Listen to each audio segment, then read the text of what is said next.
Hello hello hello. स्वागत है आप सबों का एक बार फिर से इस एमसीक्यू सीरीज की श्रृंखला में, जिसमें हम साइंस के बहुत ही महत्वपूर्ण क्वेश्चन जो डेली प्रैक्टिस में लिए हैं, जो हमारे आरआरबी, लोको पायलट टेक्नीशियन और जेई के लिए काफ़ी इंपॉर्टेंट होने वाले हैं।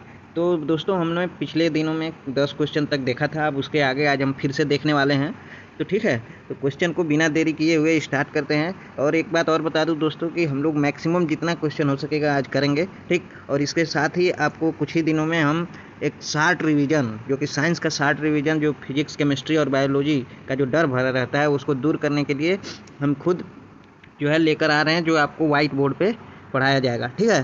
तो फिलहाल अभी की बात करते हैं। तो अभी हमारा जो क्वेश्चन है वो क्वेश्चन नंबर 11 से स्टार्ट करते हैं, जो कि क्वेश्चन है एम्पियर सेकेंड किसकी इकाई है। तो एम्पियर सेकेंड हमारा किसका इकाई है। तो क्वेश्चन में यहाँ आप देख सकते हैं दोस्तों कि एम्पियर सेकेंड यानी दो क्वांटिटी दिया गया है। एम्पियर आपका धारा का मात्रक होता है और सेकेंड आपका टी का। दोनों को गुणा कर देंगे तो आपका आ जाता है क्यू। क्यू माने कि आवेश, यानी हमारा एम्पियर सेकेंड जो मात्रक होता है वो आवेश का मात्रक होता है, ठीक है। इसको याद रखेंगे। दूसरा दिया है ऑप्शन में बी की शक्ति। शक्ति का मात्रक क्या होता है, वाट होता है, ठीक है। ऊर्जा का मात्रक जूल आपको पता है। वोल्टेज आपका विभव या विभवांतर का मात्रक होता है, ठीक ना। नेक्स्ट चलते हैं, अगला क्वेश्चन देख लेते हैं। दिया है कि गैलन सामान्यतः इस्तेमाल किया जाता है। गैलन वर्ड जो है, गैलन शब्द जो है वो किसके लिए इस्तेमाल किया जाता है। गति के लिए, बी ऑप्शन है कंटेनर के लिए, आयतन की माप के लिए, और डी है कंटेनरों को बैरल के संबंध में व्यक्त करने के लिए। तो यहाँ पे जो बैरल शब्द है दोस्तों, वो बैरल शब्द प्रयोग किया जाता है आपके आयतन की माप के रूप में, ठीक है। आयतन की माप के रूप में। आपको यहाँ पे कन्फ्यूजन हो सकता है बी और डी में, कि बी कंटेनर, बैरल, यानी नया शब्द देख के कभी कभी लगता है जो सबसे बड़ा जो सेंटेंस होगा वही आंसर होगा, लेकिन यहाँ पे ऐसा नहीं है, ठीक ना। तो यहाँ पे हमारा जो आंसर हो जाता है वो सी हो जाता है, आयतन की माप के रूप में, ठीक। नेक्स्ट क्वेश्चन चलते हैं। 13 नंबर क्या है कि अनौपचारिक रूप से खगोलीय दूरी को व्यक्त करने के लिए लंबाई की कौन सी इकाई का प्रयोग किया जाता है। तो खगोलीय दूरी यानी कि एस्ट्रोनॉमिकल यूनिट, ठीक ना, उसको व्यक्त करने के लिए कौन सी इकाई का, लंबाई की कौन सी इकाई का प्रयोग किया जाता है। तो यहाँ पे ऑप्शन है हमारा पेटामीटर, ठीक है। हब्बल की लंबाई, हब्बल टेलीस्कोप है, आपको पता होगा, नासा द्वारा भेजा गया हब्बल टेलीस्कोप है, ठीक है। परसक्स, तो ऐसा कोई मात्रक तो होता नहीं है परसक्स, पारसेक एक बार अगर दिया होता तो भी हम मानते कि हाँ, लेकिन यहाँ पे जो एस्ट्रोनॉमिकल यूनिट होता है वो प्रकाश वर्ष होता है। प्रकाश वर्ष, प्रकाश वर्ष दूरी का मात्रक है। इसके बारे में हम कल डिस्कस कर चुके हैं, ठीक है। नेक्स्ट क्वेश्चन देखते हैं। दबाव की एसआई इकाई क्या है। दबाव मतलब दाब, ठीक है। दाब का एसआई मात्रक पूछ रहा है कि क्या होता है। तो दाब का एसआई मात्रक तो वैसे पास्कल होता है, लेकिन यहाँ पे पास्कल दिया नहीं है, ठीक ना। पास्कल यहाँ पे नहीं दिया है, तो पास्कल की जगह पे और हम एम के एस में जो होगा उसी को मानेंगे, है ना। तो यहाँ पे न्यूटन पर सेंटीमीटर स्क्वायर, वैसे दाब का मात्रक ये भी है, बट ये सीजीएस में होता है, ठीक। न्यूटन वर्ग मीटर यानी न्यूटन मीटर स्क्वायर, ये तो होने से रहा, क्योंकि दाब बराबर बल बटा का क्षेत्रफल होता है, तो न्यूटन पर मीटर स्क्वायर होना चाहिए इसका, है ना, एम के एस में, तो उसी को ऐसा ही मान लेंगे। तो न्यूटन प्रति वर्ग मीटर, जो यहाँ पे सी ऑप्शन आपको देखने को मिल रहा है, हमारा सही हो जाता है, ठीक है। नेक्स्ट चलते हैं, अगला क्वेश्चन 15 नंबर। दबाव की दाब का एसआई मात्रक है। फिर से वही क्वेश्चन आपको रिपीट करके दिया है, ठीक ना। दाब का एसआई मात्रक तो बिना देरी के हुए यहाँ पे हम देख लेंगे कि पास्कल पे टिक कर लेंगे, ठीक है। नेक्स्ट क्वेश्चन देखिए, इतने सारे एग्जाम में ये आया है, जेई के एग्जाम में, ग्रुप डी कई बार, ठीक है। चलिए नेक्स्ट क्वेश्चन 16 नंबर। पृथ्वी से लेकर सूर्य तक की अनुमानित दूरी की लंबाई की यूनिट क्या है, ठीक ना। पृथ्वी से सूर्य की दूरी की लंबाई की जो दूरी, अनुमानित दूरी है, उसकी कितनी है, ठीक है। तो यहाँ पे दिया है कि एस्ट्रोनॉमिकल यूनिट, लाइट ईयर्स, यानी एक प्रकाश वर्ष के बराबर, एक केल्विन के बराबर, या फिर एक जूल के बराबर। तो ये सब तो दूरी के मात्रक है ही नहीं, ठीक ना। अगला लाइट ईयर, प्रकाश वर्ष दूरी का मात्रक है, लेकिन वो एक वर्ष में प्रकाश द्वारा चली गई दूरी है, जबकि एक वर्ष में प्रकाश द्वारा चली गई दूरी तो बहुत, जबकि हमारे पृथ्वी पर तो मात्र 8 मिनट में ही हमारे पृथ्वी पर सूर्य का प्रकाश चला आता है, इसलिए वो भी नहीं हो सकता है। तो हमारा जो सही आंसर है यहाँ पे एस्ट्रोनॉमिकल यूनिट, जिसको एयू भी बोला जाता है, एक एस्ट्रोनॉमिकल यूनिट, ठीक है। नेक्स्ट क्वेश्चन देख लेते हैं। क्वेश्चन को देखते जाइएगा। 17 नंबर क्वेश्चन है आपका कि बल की एसआई यूनिट क्या है। बल का एसआई यूनिट क्या है। तो बल का मात्रक सीधा सीधा आप जानते हैं कि न्यूटन होता है, तो यहाँ पे इसमें कोई देर करने की ज़रूरत है नहीं। बाकी का डिस्कस कर लेते हैं। केल्विन आपका ताप का एसआई मात्रक होता है, पास्कल दाब का ही होता है, वोल्ट आपका विभव का होता है, ठीक। नेक्स्ट देख लीजिए 18 नंबर क्वेश्चन। निम्नलिखित में से कौन सी मात्रा और उसकी एसआई इकाई सही रूप से सुमेलित नहीं है, ठीक। तो कौन सी मात्रा एसआई रूप में सुमेलित नहीं है, उसी को छांटना है। तो यहाँ पे हम देख लेते हैं, फ्रीक्वेंसी का मात्रक हर्ट्ज होता है, सही है।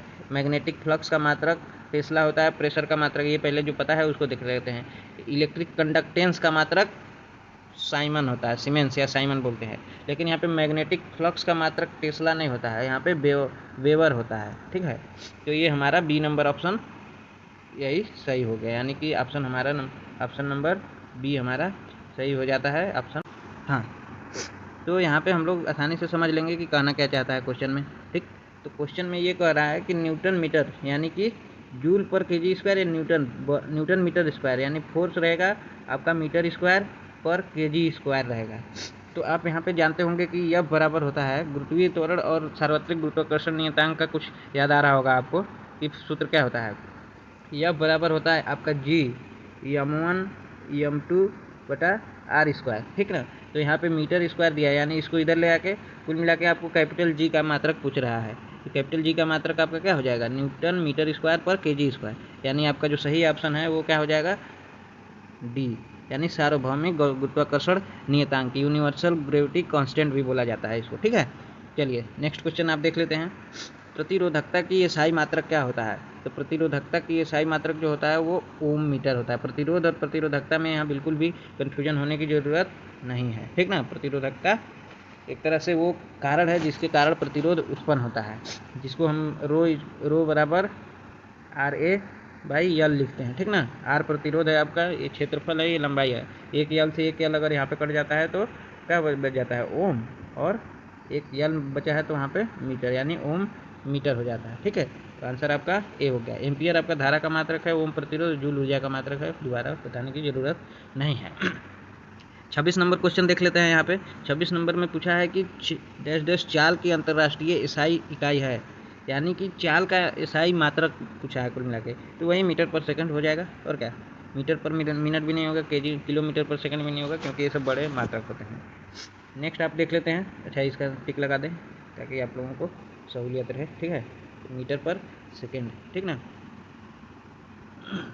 27 नंबर क्वेश्चन यहाँ पे देख लेते हैं। निम्नलिखित में से किन दो भौतिक राशियों की इकाई एक ही है, यानी दो भौतिक राशि जिनकी सेम इकाई रहेगी। इसमें भी ग्रुप डी में 4 बार ये पूछा गया है, 2018 में ही मात्र।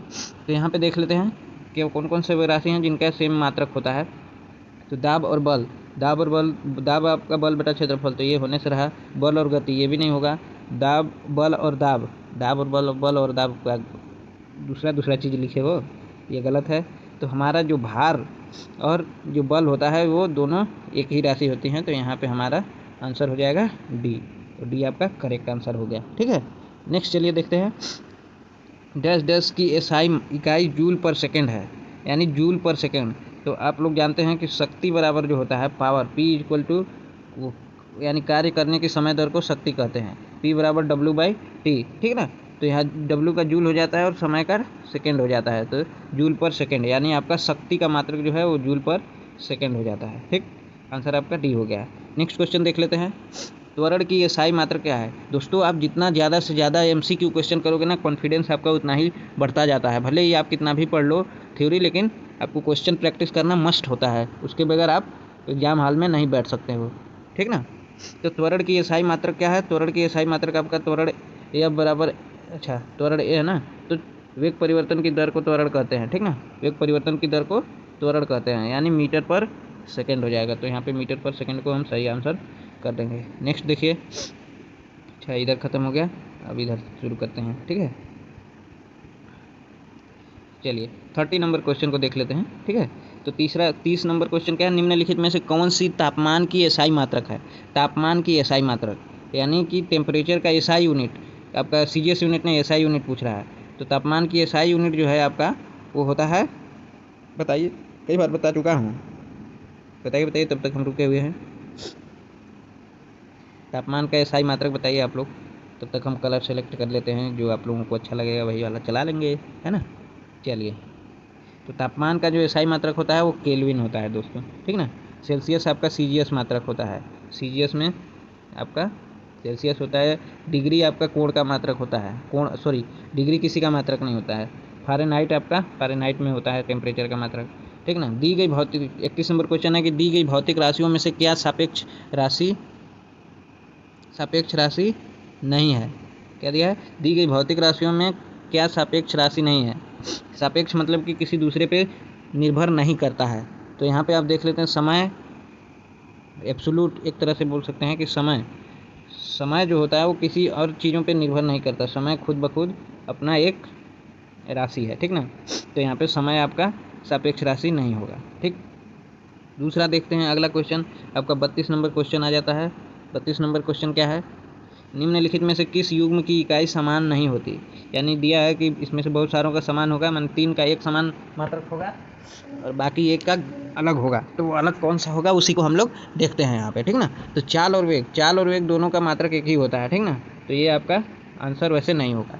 कार्य और ऊर्जा का मात्रक भी बता चुके हैं, एक होता है। बल, दूरी और विस्थापन भी एक ही होता है। यहाँ पे बल और दबाव इन दोनों का मात्रक जो है अलग अलग होता है। तो हमारा आंसर क्या हो जाएगा? डी हो जाएगा, ठीक। नेक्स्ट क्वेश्चन देखते हैं, मंदता की अंतर्राष्ट्रीय ईसाई मात्रक क्या होता है? मंदता, ये नया शब्द आप लोगों को लग रहा होगा। मंदता एक्चुअली क्या होता है कि त्वरण जो होता है ना, अगर स्पीड आपका समय के साथ बढ़ रहा है, ठीक ना, चाल बढ़ रही है, तो वो त्वरण होता है, बढ़ना। और जो मंदता होता है वो घटना, यानी स्पीड कभी कभी आप देखते हैं ना कि बहुत तेज़ से चलते हैं लेकिन धीरे धीरे स्पीड कम कर देते हैं जहाँ ब्रेकर आता है, और जहाँ पे खुला रोड पाते हैं आप अपना स्पीड बढ़ा देते हैं। तो मंदता एक तरह से त्वरण का ही उल्टा है। तो मात्रक भी सेम ही होना चाहिए, तो इसका मात्रक भी सेम ही होता है, मीटर पर सेकेंड स्क्वायर, ठीक है। बाकी इसमें से देख लीजिएगा, मीटर पर सेकंड दिया है, मीटर सेकंड दिया है, सब एक जानते हैं हम। नेक्स्ट है आपका अगला क्वेश्चन, 34 नंबर क्वेश्चन, 1 पास्कल बराबर होता है? 1 पास्कल किसके बराबर होता है? तो 1 पास्कल जो आपका होता है वो 1 न्यूटन पर मीटर स्क्वायर के बराबर होता है। 1 पास्कल बराबर 1 न्यूटन पर मीटर स्क्वायर। 100 एटमॉस्फेयर के बराबर भी नहीं होता है, ये भी गलत है। 1 न्यूटन मीटर स्क्वायर तो दाब का मात्रक ही नहीं होगा। डाइन पर सेंटीमीटर स्क्वायर ये CGS मात्रक होगा आपका, ठीक ना। तो वहाँ पे हमारा ए नंबर ऑप्शन सही हो जाएगा। अगला क्वेश्चन है, निम्नलिखित का सही मिलान कीजिए। सही मिलान यहाँ पे आपको करना है, तो कैसे मिलान करेंगे चलिए देखते हैं। यहाँ पे एरो हम ले लेते हैं, ठीक ना। तो यहाँ पे दिया W वाट को कहते हैं, ठीक ना। 1 वाट बराबर कितना होगा? 1 किलो वाट बराबर कितना होगा? 1 किलो वाट आवर बराबर कितना होगा? और 1 HP बराबर। तो इसमें से सबसे जो आपको साधारण लग रहा होगा 1 HP लग रहा होगा, जो बचपन से पढ़ते हैं कि 1 HP बराबर 746 वाट। तो यहाँ पे डी ऑप्शन सही हो जाएगा, ठीक है। अब दूसरा देखते हैं, 1 kilo watt hour. Kilo watt hour जो होता है वो ऊर्जा का मात्रक होता है, ठीक ना। किलो वाट आवर आपका ऊर्जा का मात्रक होता है, ये तीसरे की बात कर रहा हूँ। तो ऊर्जा का 1 किलो वाट आवर का अगर निकालेंगे आप तो कैलकुलेशन करके, तो आपका आता है 3.6 × 10⁻6 जूल, यानी बी वाला जो ऑप्शन है यही आता है आपका, ठीक ना। तो इसका हम लगा देंगे बी पे, ठीक। बाकी दूसरा किलो वाट जो है वो वाट का ही बड़ा मात्रक है, यानी शक्ति का बड़ा मात्रक है। तो 1 किलो बराबर 1000 हो जाता है, ऐसे समझ लीजिए। 1 किलो बराबर 1000 ग्राम भी होता है, समझते होंगे। तो 1 किलो वाट आवर बराबर 1000 वाट, ठीक। बाकी जो वाट बचता है वो न्यूटन मीटर पर सेकेंड है, ठीक ना। तो ये आपका सही हो गया आंसर, ठीक ना, मिलान हो गया। चलिए नेक्स्ट क्वेश्चन देख लेते हैं। यानी अगर हम मिलाते तो इसमें से कौन सा हो जाता, एक बार फिर से देख लेते हैं। मिलाते तो ये इसका हो गया, ये इसका हो गया, ये इसका हो गया और ये इसका हो गया। यानी पहले का A C B और D, A C B और D, यानी हमारा ये पहला ऑप्शन ही सही होने वाला था, ठीक ना। पहला ऑप्शन ही सही है। नेक्स्ट चलिए, तरंग दैर्ध्य का ईसाई मात्रक क्या होता है? तरंग दैर्ध्य एक तरह से तरंग की लंबाई को ही तरंग दैर्ध्य कहते हैं। तरंग की लंबाई, दैर्ध्य माने होता है लंबाई, ठीक ना। तो लंबाई है, तो लंबाई का मात्रक क्या होगा? नॉर्मल सा मीटर होगा, और क्या होगा, ठीक ना। तो मीटर आपका तरंग दैर्ध्य का मात्रक हो जाता है। यहाँ पे बाकी सब जानते हैं, हर्ट्ज, सेकेंड, ये सब किसका मात्रक होता है।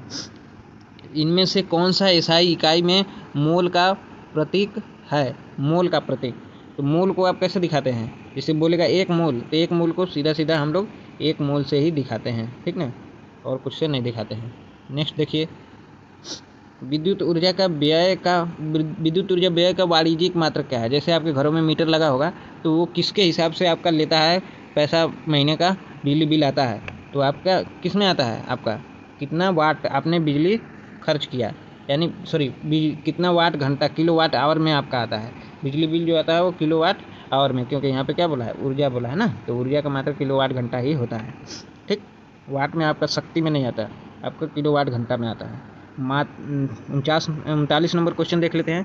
मात्रक कूलाम पर सेकेंड का दूसरा नाम क्या है? कूलाम पर सेकेंड, ठीक ना। तो यहाँ पे आप जानते हैं Q = I × T होता है। तो आपको बोला है कि Q/T, तो बचा क्या? I बचा। I किसका होगा? एम्पियर का, सिंपल सा। बाकी ये सब जानते हैं किसका किसका मात्रक है। तरंग वेग का एसआई मात्रक क्या है? तरंग वेग माने तरंग की चाल, चाल है तो क्या होगा, मीटर पर सेकेंड होगा और क्या होगा, ठीक ना। हर्ट्ज आप जानते हैं कि हर्ट्ज आपका फ्रीक्वेंसी माने आवृत्ति का मात्रक होता है हर्ट्ज, ठीक। चलिए नेक्स्ट क्वेश्चन देख लेते हैं। ध्वनि की प्रबलता में मापी जा सकती है, ध्वनि की प्रबलता डैश डैश में मापी जा सकती है। 4 बार ये पूछा गया है, ठीक ना क्वेश्चन। ध्वनि की प्रबलता जो है वो आपका डेसिबल में मापा जाता है, ठीक ना। डेसिबल में आपका ध्वनि की प्रबलता जो है आपका डेसिबल में मापा जाता है। हर्ट्ज आपका जानते हैं आवृत्ति का मात्रक है, आवृत्ति तो किसी का मात्रक है नहीं, खुद ही एक राशि है।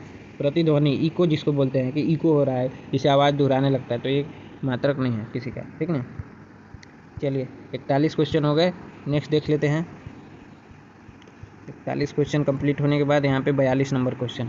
42 नंबर क्वेश्चन क्या है कि एक एटमॉस्फेयर बराबर होता है, एक एटीएम। एटमॉस्फेयर मैंने एक तरह से दाब का मात्रक आपसे पूछा है कि एक एटमॉस्फेयर का मतलब दाब, एक एटमॉस्फेयर दाब रहेगा उसका वैल्यू कितना होता है, तो उसका वैल्यू होता है 1 बार के बराबर। एक एटमॉस्फेयर बराबर 1 बार लगभग होता है, ये लगभग।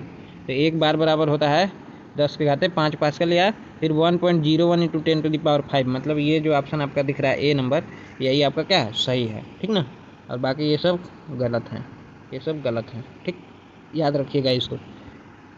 अगला दिया है 1 हार्स पावर किसके बराबर होता है। तो अभी हम लोग देखे थे कि पिछला में जो दिया था क्वेश्चन में मिलान करने के लिए, तो यहाँ पे आपको देखें काफ़ी क्लोज हैं, 6, 8, 8, 6, 6, 4, 4, 6 लिखा है। तो आदमी जल्दी में क्या होता है कि चलो ये टिक करके गलती से मान लो कि 764 दिख रहा है, लेकिन ये क्या है, गलत है। एक हार्स पावर, 1 HP, कितने HP की मोटर है, कितने HP की मशीन है जानते होंगे, तो 746 वाट होता है, ठीक ना। तो ये आपका सी आंसर सही है, ये किसी का भी मात्रक मतलब किसी का भी वैल्यू नहीं होता है। चलिए 44 नंबर क्वेश्चन देखते हैं। एक डायोप्टर, ठीक ना, एक डायोप्टर बराबर होता है, डायोप्टर जानते हैं लेंस की क्षमता का मात्रक है आपका डायोप्टर, लेंस की क्षमता का मात्रक डायोप्टर है, ठीक ना। तो एक डायोप्टर बराबर क्या होता है, लेंस की क्षमता P = 1/f हो जाता है, ठीक ना। और वो भी क्या, मीटर में। तो अगर आप मीटर में लिखेंगे तो क्या हो जाएगा, पर मीटर हो जाएगा, या फिर अगर सेंटीमीटर में लिखेंगे तो 100/सेंटीमीटर। तो यहाँ पे पर मीटर ही होता है। लेंस सब आप पढ़े होंगे जो लेंस चैप्टर में, तो ये आप जरूर पढ़े होंगे लेंस की क्षमता, ठीक ना। तो 1 पर मीटर, 1 प्रति मीटर, तो 1 प्रति मीटर आपका कौन सा होगा, बी ऑप्शन सही होगा। mm, deci, mm, centi mm नहीं होगा, ठीक ना। सेंटी mm यहाँ पे क्योंकि ये CF का मान मीटर में रखना होता है, तो अगर सेंटीमीटर में रख देंगे तो ऊपर 100 हो जाएगा, ठीक ना। इसलिए ये डी ऑप्शन आपको यूज नहीं करना है, बाकी ये है ही नहीं। नेक्स्ट चलिए 45 नंबर क्वेश्चन क्या है, 1 मीटर किसके बराबर होता है। तो 1 मीटर किसके बराबर होता है, ठीक ना, 1 मीटर किसके बराबर होता है ना, तो माइक्रोन में दिया है। तो आप जानते होंगे कि 1 माइक्रोन, 1 म्यू बराबर होता है 10⁻⁻6 मीटर। तो आपको उल्टा पूछा है, इधर से इधर पूछा है, तो क्या करेंगे, इससे इसमें भाग दे देंगे, यानी 1/10⁻⁻6। तो ये चल जाएगा कहाँ, ऊपर, तो आ जाएगा 10⁻6, यानी 1 मीटर बराबर 10⁻6, और यहाँ म्यू रहेगा क्योंकि माइक्रोन में है, यानी 1 मीटर बराबर होगा 10⁻6 माइक्रोन, ठीक है ना, 10⁻6 माइक्रोन। तो यहाँ पे सही आंसर क्या हो जाएगा आपका 10⁻6 माइक्रोन, बी ऑप्शन आपका सही हो जाएगा, ठीक ना। चलिए इल्यूमिनेशन माने आप प्रतिदीप्ति की माप निम्न में से किसमें की जाती है। तो आपका इल्यूमिनेशन माने एक तरह से चमक हो गया, तो उसको जो मापा जाता है वो लक्स मीटर में मापा जाता है, लक्स मीटर में। ये हो गया आपका आंसर। मिली वोल्ट मीटर कोई मतलब नहीं है, ये सब कोई मतलब नहीं। pH मीटर कोई, ये तो आपका अम्लीयता क्षारीयता मापने का होता है, ठीक ना। नेक्स्ट क्वेश्चन देख लेते हैं 47। 1 किलोवाट आवर, 1 किलोवाट घंटा कितना बराबर होता है। तो आप जानते होंगे 1 किलोवाट घंटा बराबर होता है 3 × 6, 3.6 × 10⁻6 क्या जूल, ठीक ना। तो ये कहाँ दिया है ऑप्शन में आपका, सी नंबर ऑप्शन आपका दिया है। सी और बी काफ़ी क्लोज हैं, बस ऊपर घात का माइनस लगा है, तो ध्यान से देख कर।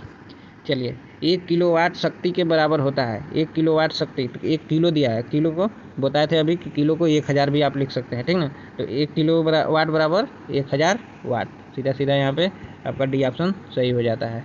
चलिए नेक्स्ट क्वेश्चन देखते हैं। अब दूसरा कलर ले लेते हैं, ठीक ना, दूसरा कलर ले लेते हैं ब्लैक। 49 नंबर दिया 5.5 किलोवाट आवर बराबर कितना होगा। तो 1 किलोवाट बराबर अगर आपका 3.6 × 10⁻6 जूल होता है, तो 5.5 किलोवाट का क्या करेंगे, इसमें मल्टीप्लाई यानी कि गुणा कर देंगे। तो गुणा करके दिखा दीजिए आप, तो गुणा करिए 5.5 का किस में, 3.6 में। तो यहाँ पे आप गुणा तब तक करिए, हम भी अपना गुणा करके निकाल रहे हैं, ठीक ना। देखते हैं कौन फास्ट करता है, ठीक। चलिए 3.6 × 5.5, तो यहाँ पे हमारा तो आ गया, आप बताइए हमारा ये आ गया कि 19.8 × 10⁻6 जूल, यानी कि डी ऑप्शन सही होगा। ठीक ना, तो आप गुणा करके अपने से भी देख सकते हैं। ठीक, अगला क्वेश्चन है 50 नंबर क्वेश्चन, और यहीं ये हमारा आखिरी क्वेश्चन है और यहीं तक हम आज करेंगे। ठीक ना, तो 1 न्यूटन बराबर कितना होता है? 1 न्यूटन बराबर क्या होगा? 2 बार ये ग्रुप डी में पूछा गया है। कुल मिला के जितने भी क्वेश्चन है ना, सिर्फ और सिर्फ रेलवे के क्वेश्चन है। ठीक ना, ग्रुप डी, टेक्नीशियन, जेई ये सब मत देखिए, सिर्फ आप रेलवे के क्वेश्चन प्रैक्टिस कर रहे हैं, इसको दिमाग में लेकर चलना है। ठीक, तो 1 न्यूटन बराबर क्या होगा? 1 न्यूटन बराबर क्या होगा? तो 1 न्यूटन एफ बराबर क्या होता है? एम इंटू ए, यानी केजी मीटर पर सेकेंड स्क्वायर। ठीक ना, तो केजी कलर सही से नहीं दिख रहा है लगता है हमको, केजी मीटर पर सेकेंड स्क्वायर। तो 1 केजी इंटू 1 मीटर पर सेकेंड स्क्वायर, तो कहाँ दिया है?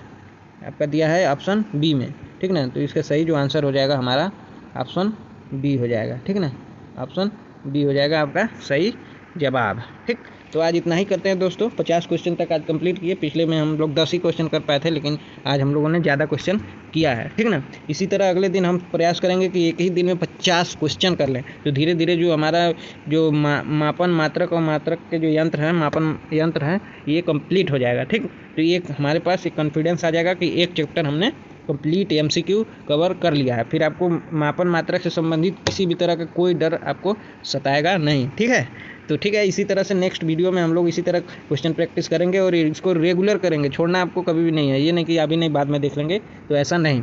ठीक ना, तो चलिए, बाकी आप सेशन अगर अच्छा लगा होगा तो लाइक आप ज़रूर करिएगा, अपने फ्रेंड्स को भी बताइएगा और शेयर करिएगा। ठीक है, और चैनल को सब्सक्राइब नहीं किए होंगे तो सब्सक्राइब भी करिएगा। ठीक, तो चलिए मिलेंगे अगले वीडियो में, हम लोग मिलते हैं। ठीक है, तब तक के लिए जय हिंद, जय भारत।